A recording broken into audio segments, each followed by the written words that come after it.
जय हिंद दोस्तों। आज मैं आप लोगों को नारीवाद इतिहास लेखन बताने वाली हूँ।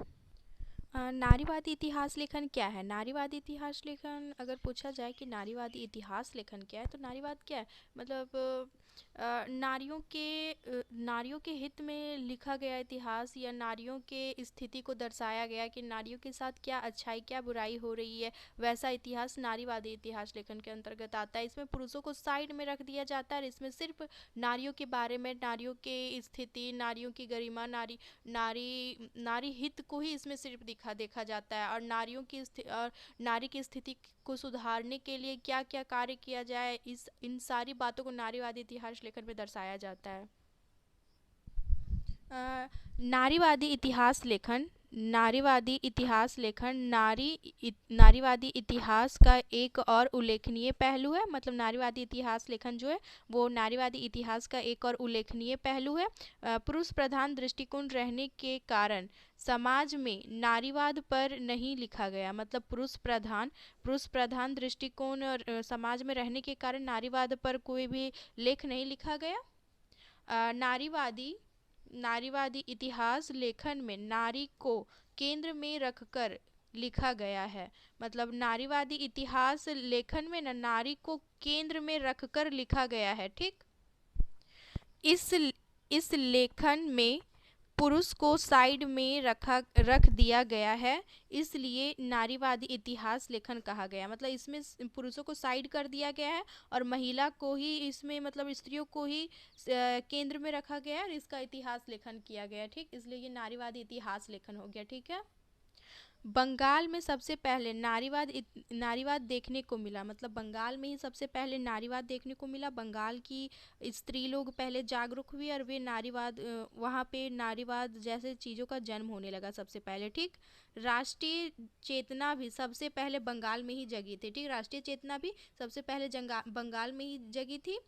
बंगाल की महिलाओं ने सबसे पहले नारीवादी इतिहास लेखन किया। मतलब बंगाल की जो महिला थी वो सबसे पहले नारीवादी इतिहास लेखन करती है। उदाहरण स्वरूप उषा चक्रवर्ती। ठीक। जिसने कौन मतलब लैंगिक भेदभाव पर बुक लिखा था। ठीक। धीरे धीरे भारत के अन्य राज्य भी जागरूक हुए और लेखन करना प्रारंभ कर दिए। ये जो बंगाल है ना, बंगाल में ही सबसे पहले नारीवाद देखने को मिला था और जो बंगाल की महिला ने ही सबसे पहले नारीवाद पे लिखा था। मतलब बंगाल की महिलाओं ने ही सबसे पहले नारीवाद इतिहास लेखन किया था। ठीक है। एग्जाम्पल में आप उषा चक्रवर्ती का नाम दे सकते हैं। ठीक। नारियों पर लिखा गया लेख। कुमकुम संगारी, इन्होंने क्या लिखा है? Recasting women essays in colonial history. ये 1989 में प्रकाशित हुआ था। ठीक है। इसको हिंदी में लिखे हैं Kumkum Sangari, recasting women essays in colonial history. ठीक। यह पुस्तक लिंग लैंगिक भेदभाव पर आधारित थी। ठीक। ये पुस्तक लिंग लैंगिक भेदभाव पर आधारित थी। कुमकुम संगारी जैसे नाम आप याद रख सकते, एग्जाम में लिखना पड़ता है। इनका बुक रिकास्टिंग वुमेन याद रखिएगा। ठीक है।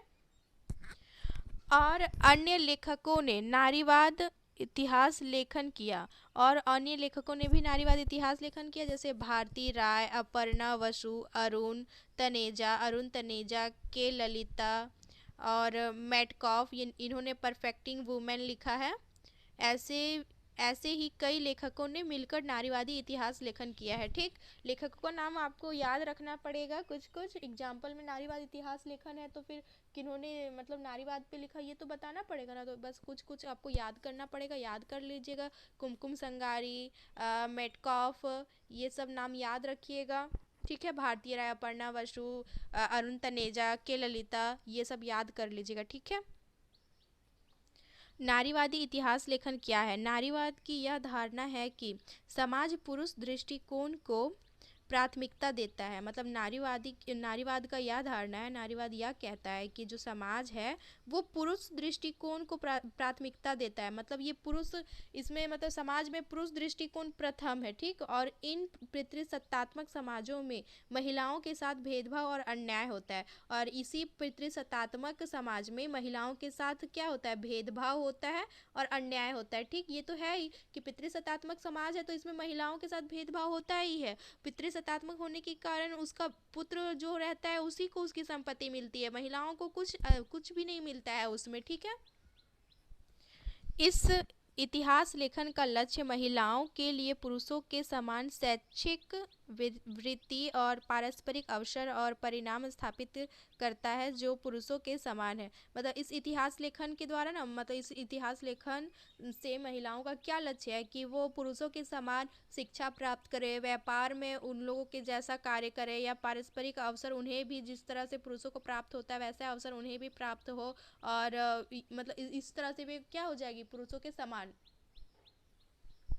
नारीवाद से तात्पर्य एक ऐसी विचारधारा से है जिसका विश्वास है कि महिलाओं को पुरुषों के समान अधिकार और अवसर मिलने चाहिए। सामान्य अर्थ में नारीवाद स्त्री तथा पुरुष में सामाजिक, आर्थिक, व्यक्तिगत, राजनीतिक और लैंगिक समानता के लक्ष्य को साझा करने वाली विचारधाराओं, राजनीतिक और सामाजिक आंदोलन का एक समूह है, ठीक। मतलब महिला नारीवाद से क्या तात्पर्य है कि एक ऐसी विचारधारा पे विश्वास हो या फिर ऐसे विचारधारा का जन्म हो जिसमें महिलाओं को भी पुरुषों के समान अधिकार मिले, महिला भी पुरुषों के समान हर जगह हर एक अवसर उन्हें भी प्राप्त हो। जैसे पुरुषों को कहीं भी पुरुषों को अधिक सम्मान, अधिक इज्जत मिलता है, उसी तरह से महिलाओं के साथ भी हो। या कोई ऑफिस ही होता है तो ऑफिस में भी अगर महिला का कार्य अच्छा है फिर भी उसमें पुरुष को ही आगे किया जाता है, महिला को पीछे कर दिया जाता है। ऐसे बहुत सारे जगह हैं, ठीक है।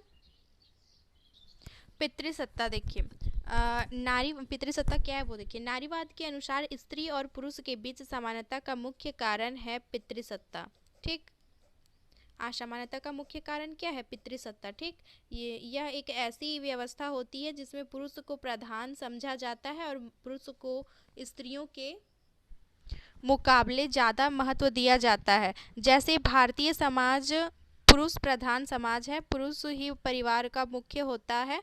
लड़कों की शिक्षा, पालन पोषण और आज़ादी को विशेष महत्व दिया जाता है, ठीक। मतलब इसमें क्या है कि पुरुष प्रधान, हमारा समाज क्या है, पुरुष प्रधान समाज है, तो समाज में ना सबसे ज़्यादा लड़कों पे ही बल दिया जाता है। ये मतलब लड़के की शिक्षा या लड़के का पालन पोषण या उसकी आज़ादी के बारे में, लड़के की शिक्षा अच्छी होनी चाहिए, उसका पालन पोषण अच्छे से करना है, उसे आज़ादी हर तरह से मिलती है, उसको रात में जितने बजे आना है वो आ सकता है। लेकिन उसी की जगह महिलाओं के साथ ये सब नहीं होता है, लड़कियों को ये सब प्राप्त नहीं होता है। ना ही लड़कियों की शिक्षा अच्छी होती है। अगर पापा के पास मतलब थोड़े कम पैसे हैं और उनका एक बेटा एक बेटी है और वो एक ही को पढ़ाने में सक्षम है, तो वो हमेशा बेटे को पढ़ाएंगे। काहे न बेटी कितो ज़्यादा तेज हो, कितो अच्छी हो, फिर भी वो बेटी को नहीं पढ़ाना पसंद करेंगे, बेटे को ही पढ़ाएंगे, बेटे को ही लायक बनाना चाहेंगे, पर बेटी के लिए नहीं सोचेंगे। और फिर इसी तरह से मतलब समाज में हमारा बहुत कुछ लड़कियों के लिए लड़कियों को बहुत जगह से, लड़कियों का कार्य बहुत अच्छा होता है, लेकिन फिर भी लड़कियों को वहाँ से खींच लिया जाता है कि नहीं, ये कार्य तुम्हारे लिए नहीं है, यहाँ पे कोई लड़का बैठेगा, ये लड़के के लिए कार्य, ये कार्य लड़का करेगा। इस टाइप से बहुत कुछ लड़कियों को झेलना पड़ता है, ठीक है। इसके विपरीत लड़कियों पर बहुत सारी पाबंदियां लगाई जाती है और लड़कियों को घर की चार दीवारी के अंदर रखा जाता है। लड़कियों के पैदा होने पर अफसोस किया जाता है और परिवार में लड़कों की कामना की जाती है, और लड़कों के पैदा होने पर खुशियां मनाई जाती है, ठीक है। मतलब इसमें क्या है कि इसमें लड़कियों पर बहुत सारी पाबंदियां कर दी जाती है और लड़की को घर के चार दीवारी के अंदर रखा जाता है। लड़की पैदा होती है तो घर वाले अफसोस करते कि लड़की हो गई हमारी, या फिर घर वाले हमेशा कामना करते कि हमारे घर में बेटे का जन्म हो। और अगर मतलब लड़के पैदा होता है तो खुशी मनाते हैं, उसी की जगह अगर लड़की पैदा हो जाती है तो सब नाखुश हो जाते हैं, सब एकदम मायूस बैठ जाते कि हमारे घर में लड़की हो गई, ऐसे बोलने लगते हैं, ठीक है। यह व्यवस्था प्रकृति ने नहीं बल्कि समाज ने बनाई है। समाज ने ही स्त्री और पुरुष के कामों को घर और बाहर के कामों में बांटा है। इसलिए नारीवाद पितृसत्ता समाज की आलोचना करता है। महिलाओं के साथ हो रहे उत्पीड़न को बताने के लिए नारीवाद इतिहास लेखन किया गया है। ठीक, मतलब महिलाओं के साथ हो रहे उत्पीड़न को बताने के लिए ही नारीवाद इतिहास लेखन किया गया है। या फिर नारीवाद इतिहास मतलब नारीवादियों के हिसाब से ना स्त्री पुरुष असमानता दो प्रकार से होती है, पहला जैविक, दूसरा लैंगिक।